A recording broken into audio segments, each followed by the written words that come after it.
Survey జన సుఖినో భవంతు. ఏందన్నది సర్వే జన సుఖినో భవంతు. ఓకే, అంటే మీరు ఇంతసేపు ఇంటర్వ్యూలో మీ పేరు చెప్పిన నేను, ఆరోగ్య స్వామి జోసెఫ్. ఆరోగ్య ఏంది, స్వామి ఏంది, జోసెఫ్ ఏంది, ఏందంతా పేరు confusion. Indian name Arogya Swami, Joseph అనేది క్రిస్టియన్ నేమ్. ఓకే, అంటే మీరు క్రిస్టియన్సా? Roman Catholics. క్యాథలిక్స్ ఏంది క్రిస్టియన్స్ కి క్యాథలిక్స్ వ్యత్యాసం ఏంది, డిఫరెన్స్? వ్యత్యాసం ఏంటంటే మీరు ఎలా అయితే విగ్రహ ఆరాధనలు చేస్తారో, పూజలు చేస్తారో, పురస్కారాలు చేస్తారో అది మేము పాటిస్తాము. Indian culture పాటిస్తాము.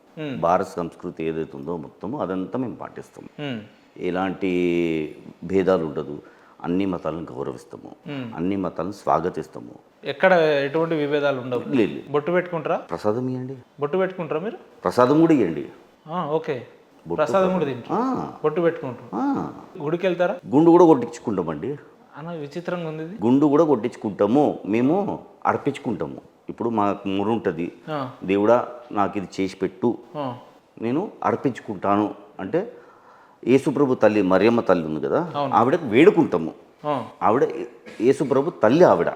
అవును, ఆవిడని గౌరవించాలి. ఇప్పుడు మీరున్నారండి, మీ తల్లి ఉంది, మీ తల్లిని మేము గౌరవిస్తే తప్పేముందా? తప్పలేదు. ఇప్పుడు మీరున్నారు పెద్ద మనిషి, మీ తల్లి కూడా పెద్ద మనిషే. మాకు కేవలం మిమ్మల్నే నేను గౌరవిస్తా, మీ తల్లిని చూసి చులకన భావం పెట్టుకోవద్దు కూడా. ఆవిడ కూడా 9 మాసాలు మోసి కన్నది యేసుప్రభుని, అవునా కదా? ఓకే, పక్కకు జరిపేయద్దు. చెప్పండి. ఏందన్నా మీరు జోసెఫ్ అంటున్నారు, స్వామి అంటున్నారు, ఆరోగ్య అంటున్నారు, క్యాథలిక్స్ అంటున్నారు, ఏదేదో అంటున్నారు. నాకు కొంత కన్ఫ్యూజన్గా ఉంది. ఆయన ఈ ఇంటర్వ్యూ ద్వారా క్లారిటీ ఇద్దాం జనాలకు. ఏంది, ఎందుకు ఈ ఆరోగ్య స్వామి అజయ్ బాబు అనే వ్యక్తి మీద ఎందుకు కంప్లైంట్ ఇవ్వాల్సి వచ్చిందంటే ఏం చెప్తారు స్ట్రైట్గా? ఇప్పుడు ఆయన కొన్ని వీడియోస్ చూశాను. ఎలాంటిది అగ్రెసివ్ వీడియోస్, అగ్రెసివ్, చాలా ఫైర్. ఎక్కడ చూసిరా వీడియో? కొన్ని ఛానల్స్లో చూసినాను, స్టూడియోస్లో కూర్చొని చెప్పారు. ఫైర్, చాలామంది అన్నారు చాలా ఫైరీ ఉంటుంది ఆయన స్పీచ్, బోల్డ్ వాయిస్, మాటకు మాట కాదు, మాట్లాడినాడు. మెయిన్ అది కూర్చొని మాట్లాడినాడు పాపం. ఫైర్ అంటుంటే సరే చూద్దాము. తీరా తెలిసింది ఏంటంటే ఫైర్ కాదు, పొగ, పనికిరాని పొగ. దాంట్లో నీళ్ళు పోసాను, ఎందుకంటే పొగ వస్తే మనకు కన్నీళ్ళు వస్తుంది. ఆ కన్నీళ్ళు ఆ పొగరని మీరు ఎట్లా భావించారంటే, ఇప్పుడు సార్ ఒక మతం ఉంది, ఆ మతం జోలికి వెళ్ళి ఆ మతంలో ఏముందని చెప్పి, ఓకే వ్యక్తిగతంగా నువ్వు పర్సనల్గా నువ్వు ఏదైనా చేసుకో పర్లేదు, కానీ నువ్వు బయటికి వచ్చి విషం చిమ్మడం అంటే దరిద్ర పనులు. ఇదే ప్రశ్న నేను వారిని ఎందుకు ఇట్లా హార్ష్గా మాట్లాడుతున్నారంటే, వారు ఏమన్నారంటే మా మతాల్ని ఎవరైనా లంజల బైబిల్ అని ఒక వ్యక్తి అన్నాడు, బొకడా బైబిల్ అన్నాడు, లేదంటే మరియమ్మ వాళ్ళ యేసుని వ్యభిచారం చేసి అన్నది అన్నారు. ఈ రకంగా మాట్లాడుతున్నప్పుడు మేము కూడా అదే రకంగా సమాధానం చెప్తాం. కుక్క కాటుకు చెప్పు దెబ్బ అనే రీతిలో మా సమాధానాలు ఉంటాయని చెప్పిండు ఆయన. సో ఇప్పుడు మీరేమన్నారు, కుక్క కాటుకు చెప్పు దెబ్బ. ఆ కుక్క దగ్గర పోవాలి ఎందుకు? చెప్పు దెబ్బలు పడాలి ఎందుకు? కుక్క కాటుకు చెప్పు దెబ్బ కరుస్తుంది కదా, మరి కరుస్తుంది అంటే దానికి వేరే మార్గాలు ఉంది. ఇప్పుడు డాగ్ స్క్వాడ్ ఉంది, పిచ్చి పట్టియండి. మీరు కుక్క దగ్గర పోయి ఇది చేస్తే కరుస్తుంది అది. ఇప్పుడు ఇందాక మీరు ఇంట్రోలో అన్నారు ఏమని అంటే, టంగ్ స్లిప్ అయిపోయింది మీకు, పాస్టర్ గారి హత్య అన్నట్టు సడన్గా మీకు ఫ్లోలు వచ్చేసింది. మరణం తర్వాత అంటే ఈ ఫ్లోలు కొంచెం మనము, ఎందుకంటే సెన్సిటివ్ ఇష్యూస్. యాక్చువల్లీ అక్కడ జరిగింది ఒక ఇన్సిడెంట్, అది ఇన్సిడెంట్ అంటే మీ తప్పలేదు, ఫ్లోలో అయిపోయింది అది. అదొక ఇన్సిడెంట్. ఆ ఇన్సిడెంట్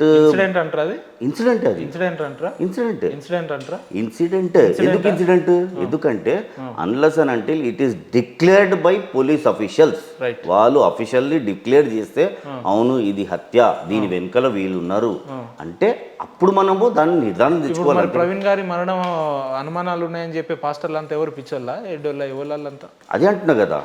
ఇప్పుడు ఓకే వాళ్ళకి డౌట్ ఉంది, తప్పులేదు, డౌట్ ఉండడం తప్పులేదు, కానీ ఆ డౌట్ని వాళ్ళు తీసుకుపోయి అఫీషియల్ చూపించాలి. ఇగో మాకు వీళ్ళ పైన డౌట్ ఉంది, వీళ్ళని అరెస్ట్ చేయండి అని చెప్పి. మీకు ఒకవేళ మీద లేరు, ఒక వ్యక్తి యాక్సిడెంట్ అయితే బండి పక్క జరగాలి కదా, ఒకరి మీద ఒకరు ఎట్లా పడుతుంది, లేదంటే గాగుల్స్ ఎందుకు బలిపో, మాస్క్ పక్కన తీసి పెట్టున్నది, చిన్నవి మాట్లాడుతున్నారు. చిన్న కాదు, ఇప్పుడు మీరే అక్కడ ఇన్వెస్టిగేషన్ ఆఫీసర్లు, మీరే పోస్ట్ మార్టం సిబ్బంది అయితే అక్కడ పని చేయనిస్తున్నారా? లేదు, నాకు ఎలా కావాలనో అలా రిపోర్ట్ ఇవ్వండి, మాకు అనుకూలంగా రిపోర్ట్ ఇవ్వండి, లేదా రాష్ట్రాన్ని తగలబెడతాను, ఊచకోతలు కూస్తాను. ఒక ఆయన అయితే పాపం ఆయన ఊచకోతలు కూస్తాను, కన్నెర చేస్తే హాస్పిటల్ పోరానైనా డ్రాప్స్ వేసుకో, అంతేగాని బయటికి వచ్చి సమాజంలో విషం చిమ్మకండి. ఎందుకంటే మీలాంటి వాళ్ళ వల్ల సమాజంలో ఒక వ్యక్తి అంటే ప్రవీణ్ గారి మరణం తర్వాత ఒక విధంగా ముందు ఒక విధంగా కాయిన్కి ఒకవైపే చూసి ఇంకో వైపు మేము చూపిస్తాం అంటాడు ఆయన. ఎందుకు? ఇప్పుడు మీరు బోధించేవాళ్ళు, గ్రంథాల గురించి చెప్పేవాళ్ళు, బైబిల్ గురించి, మీకు రోడ్లపైన ఏం పని?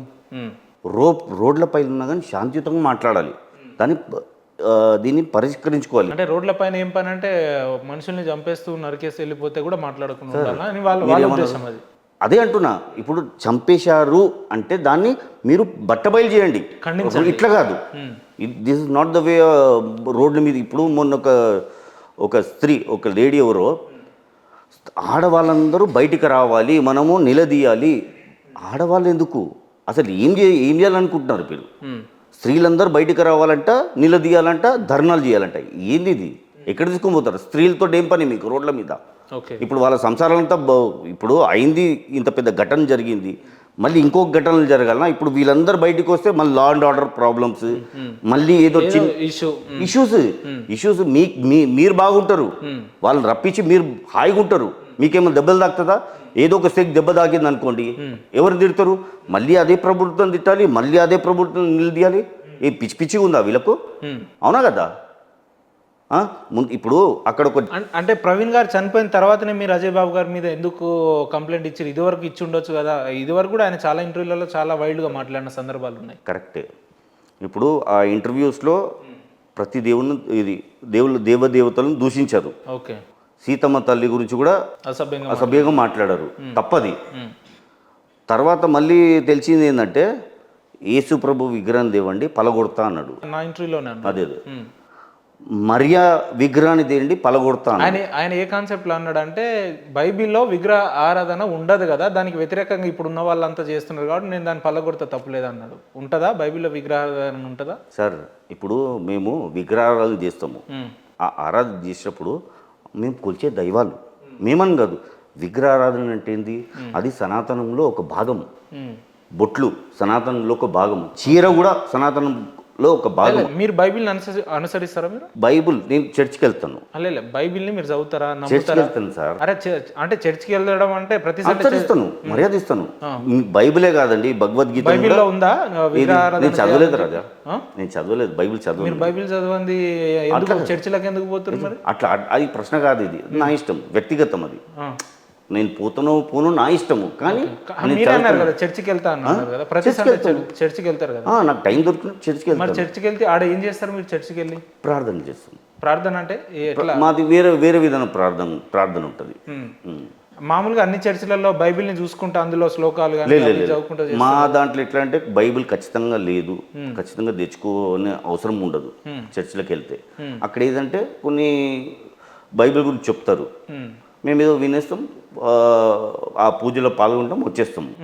మీకు మరేమంటే నమ్మకమా, విశ్వాసమా? యేసుప్రభు తల్లి అండి ఆవిడ. అవును, మీకు నమ్మకం, విశ్వాసం? నమ్మకము. అంటే విశ్వాసమా? అంతే. మాకు ముందు యేసుప్రభు, తర్వాత ఆవిడ. ముందే యేసుప్రభు, ఫస్ట్ యేసుప్రభు, తర్వాత మరియమ్మ తల్లి. మరియా కాదు, మరియమ్మ తల్లి ఆవిడ. ఓకే. యేసుప్రభు తల్లి. అవును, మరియమ్మ. అంటే ముందుగా యేసుప్రభు అంటే మీకు విశ్వాసం. మరి బైబిల్ అంటే ఎందుకు విశ్వాసం లేదు మీకు? ఎవరన్నారు? నేను పెద్దగా నమ్మను, నేను